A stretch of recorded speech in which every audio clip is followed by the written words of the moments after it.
What's good, y'all? Welcome back to the channel. As you can see, my hair's out.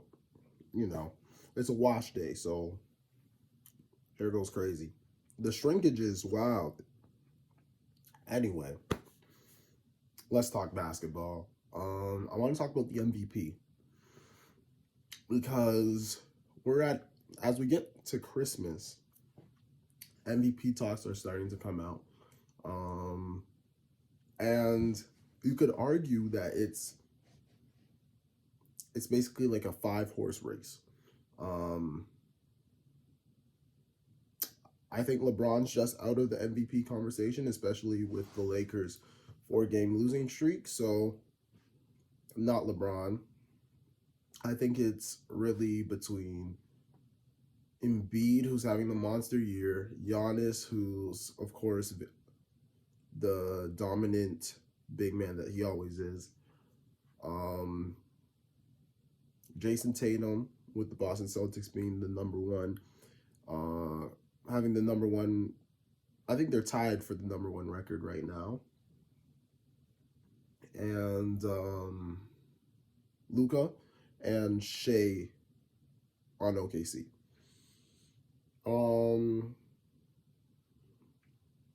Now, as I filmed this video,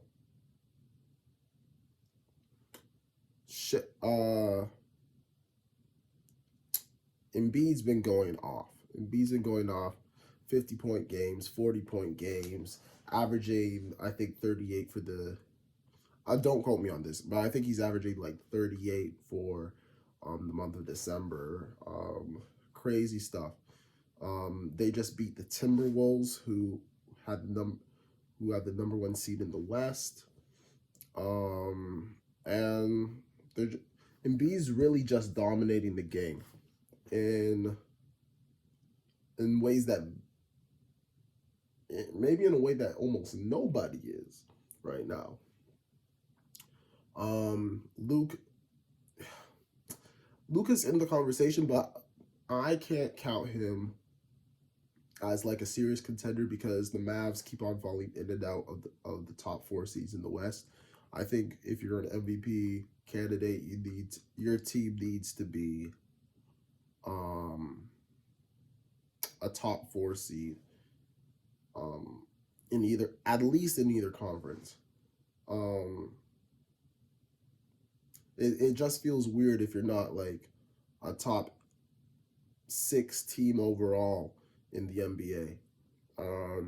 So I don't think Luka's been having some great numbers. He's been putting up great numbers, great performances, but we need to see more from him in a team aspect. I know their team isn't as great as like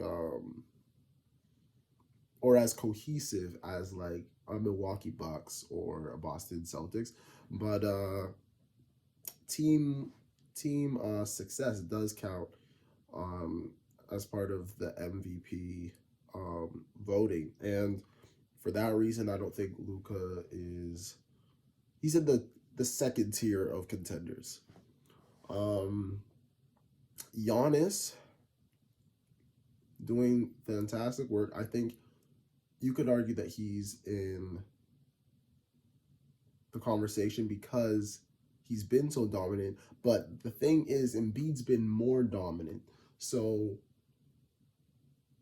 that kind of backfires a little bit on Giannis because we're seeing what Embiid's doing, and I'm not saying that Giannis isn't matching up because those two teams are like basically in the same spot in the East, but Embiid just seems otherworldly right now.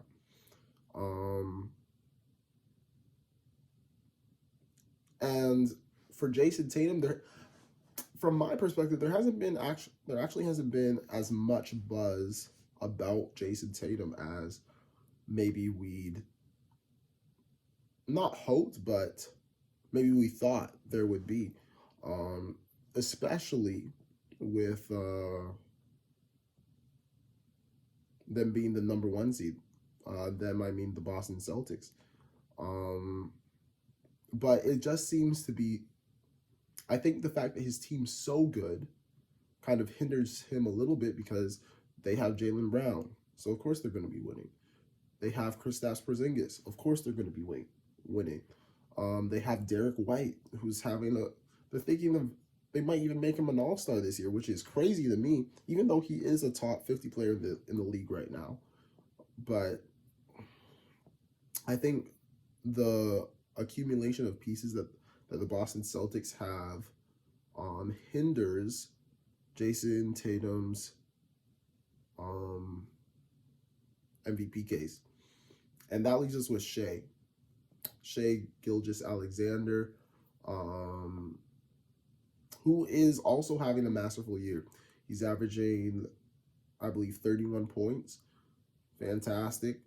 OKC's second in the West, the harder conference, and in addition to that, OKC just beat the Los Angeles Clippers, who have been the hottest team in the league with the addition of James Harden.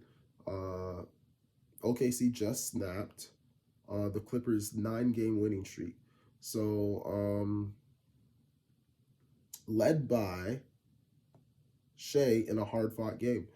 And so I think Shai deserves to be in that MVP conversation. So if it were up to me right now, it's a battle between Embiid and Shai. Embiid is winning that conversation, but I think Shai is. I don't think it's as unanimous as most people think. I think Shai has a decent chance, but he's also like a quiet player. He's like not quite, but he's kind of like a Kawhi Leonard type player, very under the radar, and his game just speaks for himself. Probably you can say 1A and 1B for being the smoothest player in the league with Paul George. And his game is, that mid-range game is crazy. So, yeah, that's where I think the MVP conversation is right now. If I had to make a prediction who's going to win it at the end of the year, I think it's too soon for predictions, but I think at this point you'd have to go with Embiid. You'd have to go with Embiid.